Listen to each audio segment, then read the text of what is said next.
Hey y'all, welcome back to my YouTube channel.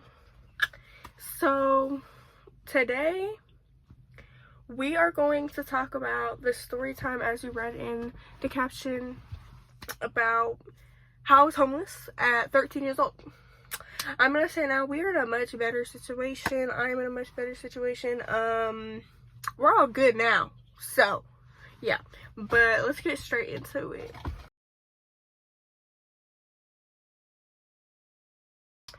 So I'm gonna start it off with kind of like the nitty gritty of where it kind of all started / stemmed from. So back in 2020, I'd say March, because it was around right when COVID hit. Because I remember I had a few more days of school and we were going to be out for 2 weeks or whatever we thought was going to happen. So got taken away from my mom. Stayed with one of my aunts for about 3 months and then switched to my aunts that I actually live with now, but stayed with her for another 3 months. So we were pretty much taken away for about 6 months. And there's like many reasons why we were gone for as long as we were. There's a whole like backstory on that, but I don't want to sit here and make this video way too long about the story time. So anyways, fast forward to 6 months, we end up coming back, and it's like, I guess we weren't gone for like 6 months. We were gone for maybe 3.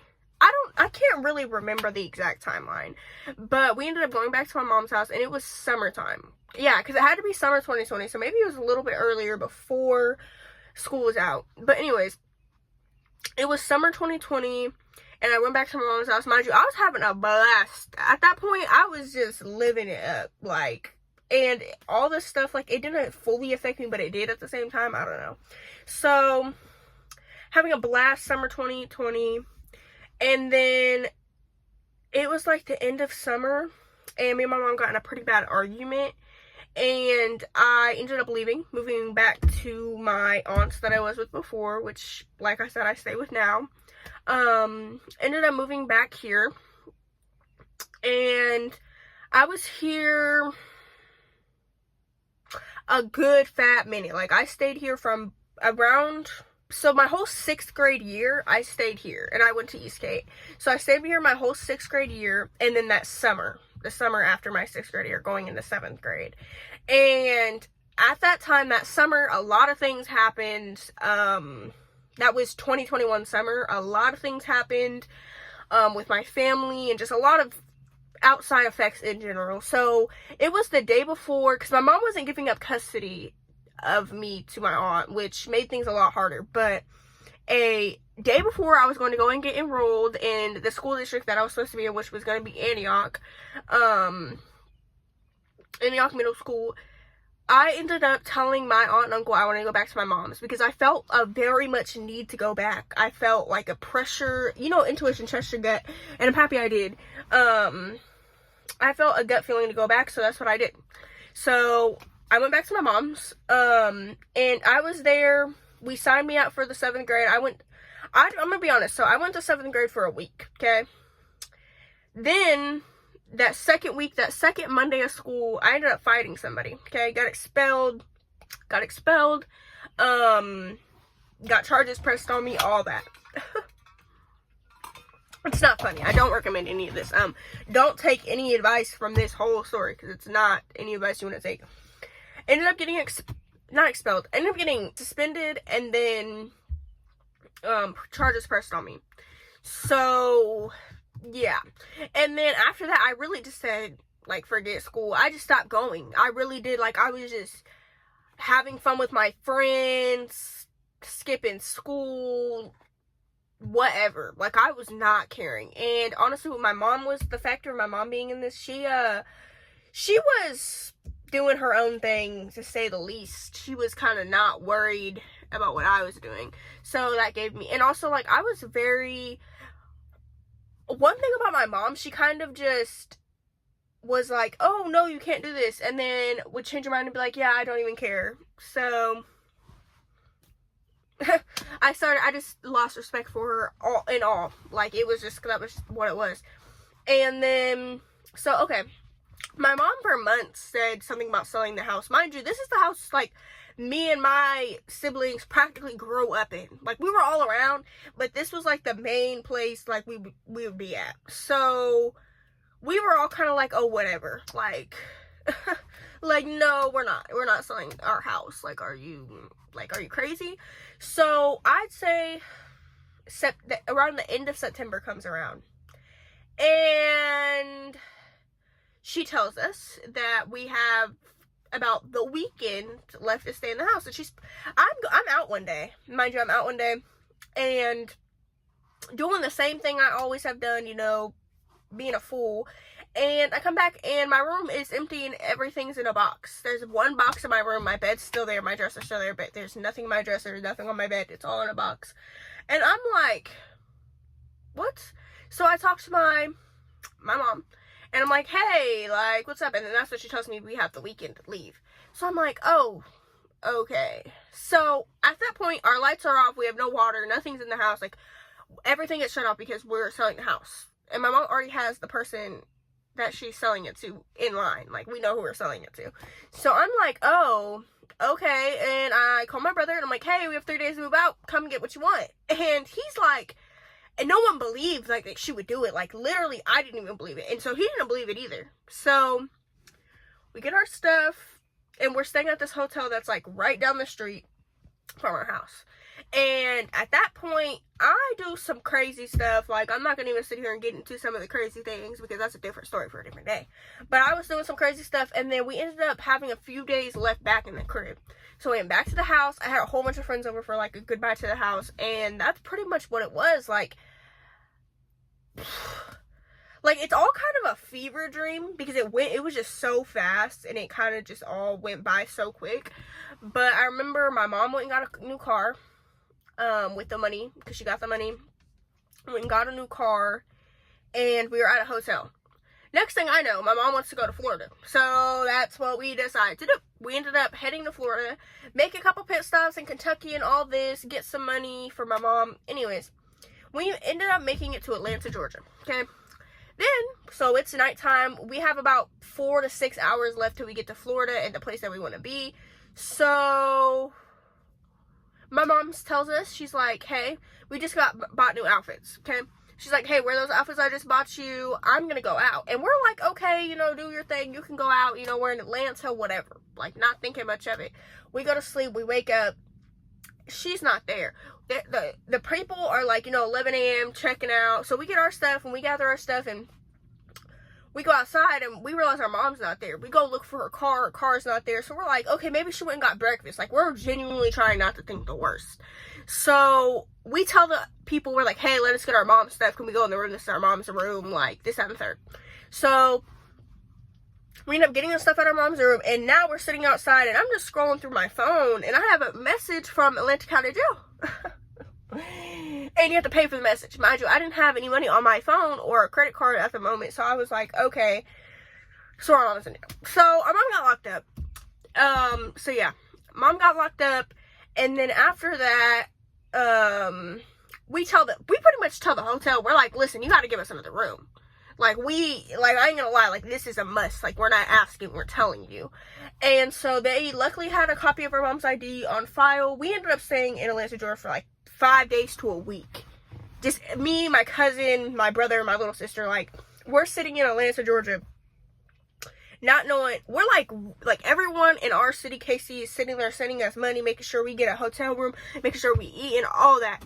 Like, we literally are just there. Like, it's such a fever dream now that I look back at it, because it's just like, it happened, it feels like it happened so fast, and it was just a lot. So, mind you, this is 2021, like, October, okay? September, October. So, our stepdad ends up coming and get us. We come back to KC. My mom's still in jail, and we're kind of like, we don't know what's going on fully, because we don't even know why she's in there.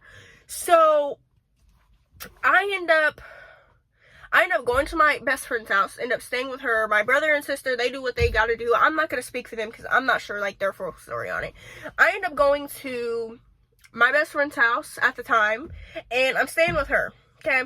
It's what it is, just kicking it with her, staying with her until my mom got out. So my mom finally got out. She came back to Kansas City, and she picked me and my sister up, and we started staying in hotels.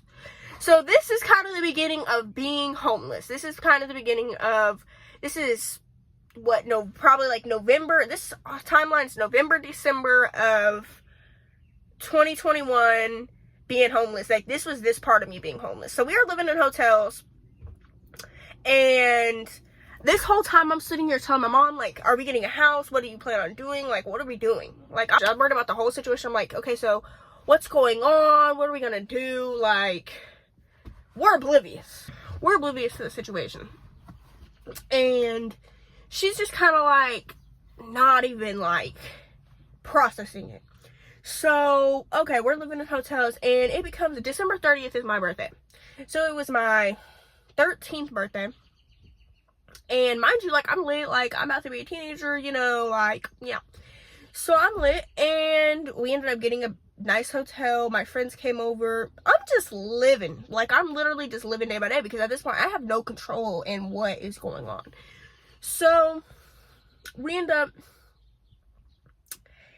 getting that hotel, and my mom tells me on my birthday, we have $1,000 left to our name. Mind you, we sold the house for $140,000. Yep. So in the span of what, 3-4 months, that's gone. So I'm just sitting here, and this is really a different story for a different day. Why my mom did it, how all the money got spent, all that. But so at that point, it's my birthday, and my mom's kind of like, and she's kind of like, you know, you got to find a place to go. And I'm 13, and I'm like, oh, what do you mean? Like, what are you talking about? I have to find a place to go. Like, are you cool? Like, type. And she's like dead serious kind of on it. So I had a boy best friend, strictly boy best friend, don't even sit there and get into me with it. A boy best friend, and at that time I was kind of going back and forth when I was homeless, like kicking it with him, kind of staying but not staying with him. So I tell him, I'm like, listen bro, I have nowhere to go. I don't know what to do. Like, do you have anywhere you think I could stay with you or anything? And he's like, yeah, like, you could stay with me. So I started staying with him. No. So I went over to his house after my birthday. Ended up, getting dropped off. Because my birthday's December 30th. So New Year's is the next day.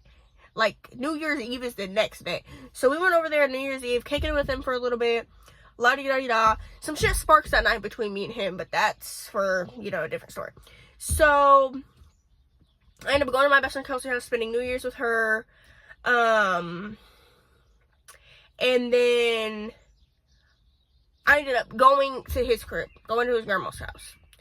Stayed with them for about 3 months. Okay. Then me and him, because we started messing with each other, la-di-da-da, of course. We're both 13 years old living together. And so, and that, at that point, something happens between me and him. So it's about March. Something ends up happening, and I'm just like, you know what, forget you. Like, I'm done. Like, I'm cool. It's cool. Like, whatever. Like, it is what it is at this point. So I ended up staying with my homegirl Kelsey again, and it's about, for a couple months, about 2 months, I started staying with her. And then at that point, I'm just thinking, I'm like, at this point, I'm like, okay, I need to start making some money. I need to start doing something. Like, I had to do something with my life. I was so, like, I did nothing all day. Like, I had nothing to do. Like, I was, yeah, like, I just, and if you're asking where my mom was in this, all of this, she wasn't really able to get a hold of. Couldn't really get a hold of her. Okay. So I end up going on Facebook and signing up for a babysitter's thing because I'm 13. Like, I can't get an actual job. Mind you, my mom's not even around for me to be able to get a job. So I'm like, well, a legal one at least. So I'm like, okay, let me sign up for this babysitter thing. Someone texted me. I'm not going to say her name, but we're going to say her name was Lisa. So Lisa ends up texting me, and she's like, yo, you know, like, what's up? Like, can you help me babysit this one time for a couple hours while I go do this? And I'm like, yeah, 100%. Get some money in my pockets. Anyways, go to her house, babysit her kids, and mind you, my best friend at the time lived about 30 minutes away from where I was going, or where I babysat. So while I was waiting for my ride, me and her chopping it up, cool. I'm pretty much telling her everything that's happened in the past 5-6 months, pretty much what's going on. Because she started asking me, you know, where's your mom? You know, all this other questions. And I'm just like, you know, this is what happened. And she was real chill, cool about it. So I end up going back, and she ends up asking me, she's like, hey, would you mind nannying? She had a roommate, so there's 3 kids all in all, and then them 2. They're like, do you mind nannying for over summer for us, you know? And I was like, you know what? Plain. I was like, you know what? Yeah, I will. I mean, I'm making money. I'm not, you know, I have nothing better to do at this point. So I ended up staying with her for the rest of the summer and babysitting, all this other things. Ends up pretty much something ends up happening between the 2 roommates. Me and Lisa end up moving out, okay, and going to one of her cousin's house, staying with them for like 4 or 3 months. And at this point, it's when school started. So mind you, I haven't been my whole 7th grade year. Like, we're thinking I was not in school this whole 7th grade year for except like a week or 2 max. That's like pushing it. So I'm not in school, and I'm starting to really think, like, what am I gonna do? Because at this point now I'm about to be 14, and I'm just like, what am I doing? Like, what else am I going to do here? Like, I have no idea what I'm going to do. And even she's concerned, even Lisa's concerned, she's like, we got to get you in school. We have to do something. Like, I don't know what, but we have to do something. Like, something has to happen. And I'm like, yeah. So I start contacting my stepdad, because it's the only person I knew to contact. My real dad's been in jail. So I'm just like, I text him, I'm like, yo, what's up? Like, what can we do? Like, what can I do? And he pretty much tells me to come stay with him. So I end up staying with him. And that kind of ends off the point of me being officially like homeless. And I wasn't exactly homeless, but I had no place to call home, you could say. Like, there wasn't exactly a place I could, and that's just a short, easy, quick, because there were so many events and just like life-changing things that happened throughout that time of that whole, like, what, 2 years, like 1.5 years. It was like a whole bunch of things. But so I was very much on and off with my stepdad's house, because I just was acting up. I did end up going back to school, ended up finishing 7th grade in 3 months. That's why I'm back. Like, I'm supposed to be going in a junior year, but I'm going in a sophomore year because that whole situation. So yeah, that's kind of just really the short version, which isn't even short, which actually it is, because there's so many things that happen in between all like the things that I've told you, like moving in somewhere, what happened, certain story times that I could still tell. But that's kind of just a short, easy version of me being homeless at 13 years old. During this whole time, I did go through a spiritual awakening. Because Lisa asked me when we first talked that first time, when I first watched the kids, she was like, do you believe in God? And if I'm being honest, I never really thought about it. I never really sat there and thought about God, a higher power. Like, I believed in a higher power, I believed in something bigger than us. Like, I was like, there's no way this is just it, you know? But it was a very, like, I had a spiritual awakening. I started realizing, like, the world around me, and honestly, being 13, going through a spiritual awakening, also being homeless, was a lot. Like, I'm still going through spiritual awakenings every single day, but that was like very much something on me. It was a lot, and I'm gonna say right now, like, if you are going through that situation or you've been through that situation, I feel you. I feel you, because I'm not gonna sit here and say I was on the streets begging for money, but I definitely didn't have a home. Like, I had a place to go, I had a place to lay my head at, but was it something where I had to make sure I obeyed every single body's orders, even if I didn't want to, because it didn't support me? Yeah, because I felt the need that I had no other choice. Like, I have to do this. Like, I had to put up with certain things. I had to do certain things, because if not, I would be somewhere, like, felt like a burden half the time with everywhere that I was. It was like a burden. I felt like they didn't want me there, which really, who wants a homeless kid that doesn't even have any papers or anything? If the cops come to their door, like, they would be like, they wouldn't know what to do, like, all that stuff, all that. So yeah, that was me being homeless at 13. Simple, short, cute. And I know I seem very, like, nonchalant kind of about it, but I went through a lot of things. Like, I had to very much overcome a lot of things, and honestly, I'm in such a happier place now that I'm not even, like, so worried about it. I've definitely thought about it, healed from it, like, because I had to. Like, I had so many, like, what else could I do other than think about the life that I live? But now, honestly, all of it kind of just feels like a fever dream and a false reality, like something that I went through, but I knew I needed to because it made me the person I am today. But it just feels like, wow. Like, it doesn't feel like it was yesterday. You know how I'd be like, oh, that feels like it was yesterday? It doesn't feel, it feels like it was lifetimes ago because of how much things, even after I got with my stepdad, and even, like, off and on that it happened, I was just like, and the thing is, like, a lot of things hurt me, and I went through a lot of things mentally, and I was very much have a lot of trauma from all of it, but I felt like in the time I was just trying.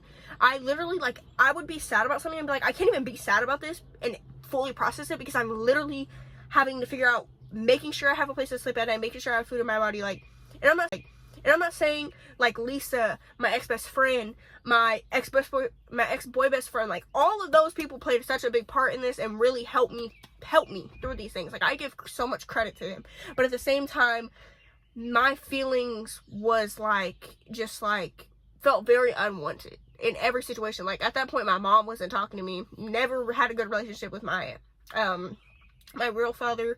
So I just was like, this is some crazy, like, I was just like, this is, and honestly, like I said, like, I would be sad about something and feel so, like, traumatically affected, but I would just be like, I can't even, like, fully sit here and process this because I have a whole bigger thing that I need to worry about right now.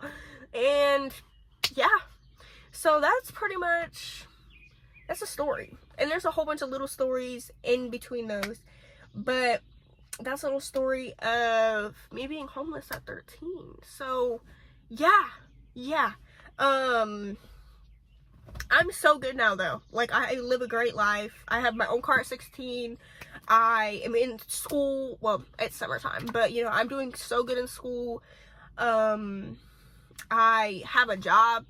I have people around me that I love and support me, and I just have a lot of good things going for me. So yeah, but thanks for watching. I know that's kind of like, oh wow, that's kind of a lot that you just spit out and you're just like, whatever about, I know, sorry, but that's just kind of how I process things.